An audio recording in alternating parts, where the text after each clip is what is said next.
Bonjour à tous. Aujourd'hui, on va se pencher sur un conflit. Un conflit qui est terminé, en théorie, depuis plus de 60 ans, mais qui, en réalité, n'a jamais vraiment cessé de faire parler de lui, la guerre d'Algérie. Mais attention, là, on va pas faire un simple cours d'histoire. L'idée, c'est vraiment d'explorer ensemble comment ce passé, qui est loin, très loin d'être enterré, eh bien, il continue de façonner notre présent, de créer des tensions et même, d'une certaine manière, de définir qui on est aujourd'hui. Et voilà, on en arrive à la question centrale, la question qu'on va se poser tout du long. Comment est-ce possible? Comment une guerre qui s'est terminée il y a plus de 60 ans peut-elle encore être une blessure à ce point ouverte, une source de débats politiques sans fin, de tensions diplomatiques, encore aujourd'hui? Alors regardez cette caricature, elle est assez parlante. Elle date de 2009, mais elle pourrait presque dater d'hier. D'un côté, on a l'Algérie qui dit à la France « Revenez, vous avez oublié de vous excuser ».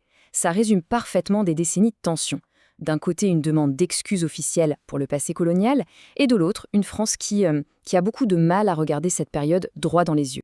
Alors justement, pour bien comprendre cette guerre des mémoires, il faut d'abord revenir à la guerre elle-même. On va replonger un peu dans le contexte pour voir ce qui a rendu ce conflit si particulier, si traumatisant et complexe.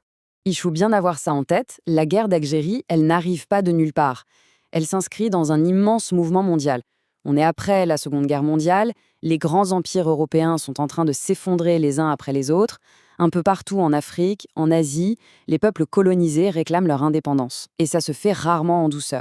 Sauf que l'Algérie, c'est un cas vraiment à part. C'était pas juste une colonie lointaine. Non, sur le papier, c'était la France, divisée en 3 départements comme n'importe quelle région de métropole. Et là-bas, on avait une situation très particulière. Une minorité d'environ 10% d'Européens, qu'on appellera plus tard les pieds noirs, qui dominaient 90% d'Algériens musulmans. Du coup, pour beaucoup de Français de l'époque, l'idée de perdre l'Algérie, c'était tout simplement impensable. Et ce conflit, il va durer 8 ans. 8 longues années d'une violence absolument inouïe. Alors, pour résumer très vite, tout commence en 54 avec ce qu'on a appelé la Toussaint Rouge, le début de l'insurrection du FLN. Très vite, on entre dans un engrenage. En 56, la France envoie le contingent des centaines de milliers de jeunes soldats. Puis vient la terrible bataille d'Alger en 57, avec les attentats d'un côté et la généralisation de la torture de l'autre. Vers la fin, en 61, les partisans de l'Algérie française créent l'OAS, une organisation terroriste qui s'attaque à tout le monde. La France est au bord de la guerre civile. Et finalement, en mars 1962, les accords d'Évian signent l'indépendance de l'Algérie. Alors, pour qu'on se rende bien compte de l'ampleur de tout ça, regardons un peu les forces en présence. Côté français, on a mobilisé au total 1,5 million de soldats, avec jusqu'à 450 000 hommes sur le terrain en même temps. En face, les combattants du FLN, environ 130 000. Et puis il y a ce troisième groupe, très important, les Harkis, près de 100 000 Algériens qui, pour tout un tas de raisons souvent très complexes, ont choisi de se battre pour la France. Et le coût humain de tout ça, il est terrible. Côté français, on compte environ 28 500 soldats tués, plus 5 000 civils européens. Pour les Harkis, c'est une hécatombe après la guerre, peut-être 50 000 massacrés. Mais regardez le chiffre pour les Algériens, c'est là que ça devient vertigineux. Les estimations vont de 300 000 morts à 1,5 million. L'écart est juste colossal. Et ça, c'est un point absolument crucial. On voit bien, avant même de parler de mémoire, de récits, de souvenirs, le simple fait de compter les morts, c'est déjà une bataille. Les chiffres eux-mêmes sont un champ de bataille politique. Chaque bilan défend une version de l'histoire. C'est vraiment le tout début de cette guerre des mémoires. On arrive maintenant vraiment au cœur de notre sujet. Comment est-ce que, à partir d'un seul et même conflit, 2 pays, la France et l'Algérie, ont pu construire des mémoires, des récits nationaux aussi radicalement opposés? Eh bien, dès 1962, les 2 pays prennent des chemins complètement divergents. D'un côté, en France, le mot d'ordre, c'est « on oublie », on veut tourner la page, c'est une sale guerre qui a failli déchirer le pays, alors on vote des lois d'amnistie et on n'en parle plus. De l'autre côté, en Algérie, c'est tout l'inverse. On a besoin de construire une nation. Alors l'État va créer une histoire officielle, un récit héroïque, celui de la guerre de libération menée par un peuple uni derrière le FLN. Il y a cette phrase de l'historien Benjamin Stora qui est parfaite pour décrire la situation en France. Il dit que la mémoire de la guerre d'Algérie va s'enquister. C'est un peu comme une blessure qui ne guérit pas, qui reste sous la peau.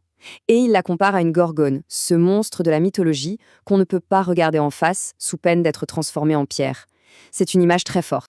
Et pour l'Algérie, écoutez ce que dit Mohamed Harbi.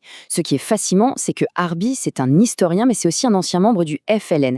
Et il dit, l'histoire chez nous, c'est une série de dogmes. C'est le fondement de la légitimité de l'État.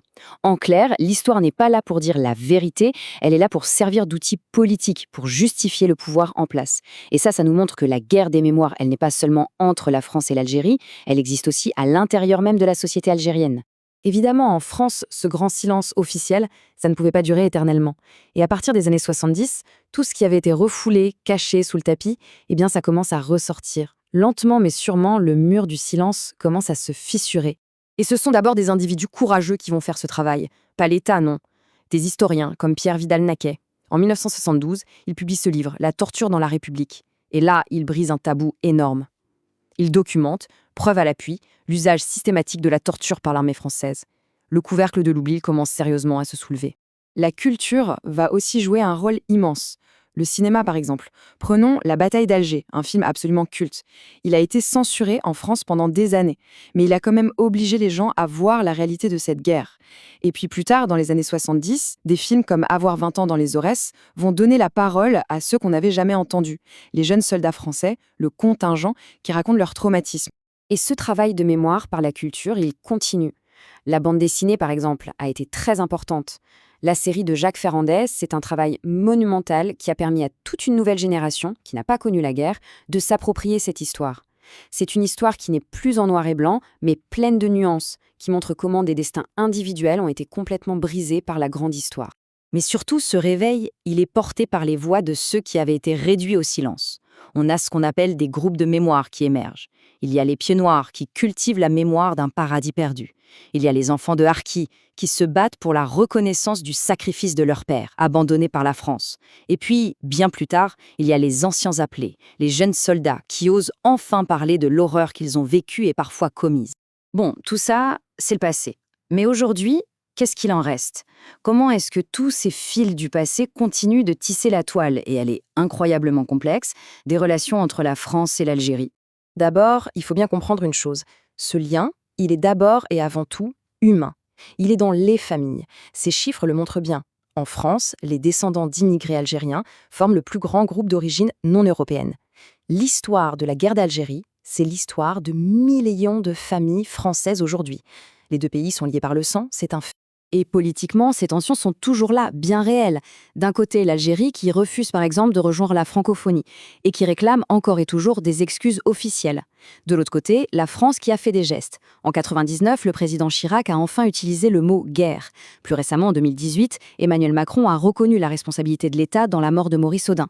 Ce sont des pas importants, mais à chaque fois, chaque geste est analysé et souvent jugé insuffisant d'un côté ou excessif de l'autre. L'apaisement total, on en est encore loin. Et c'est là qu'on comprend tout le sens de cette phrase célèbre « Le passé n'est pas mort, il n'est même pas passé ». C'est exactement ça. Ce passé-là, on ne peut pas le mettre dans une boîte et le ranger dans un grenier. Non, il déborde, il est partout, il s'enracine dans notre présent. L'histoire de la guerre d'Algérie, ce n'est pas une archive poussiéreuse. Non, elle est bien vivante. Et au fond, toute cette histoire nous laisse avec une question assez vertigineuse.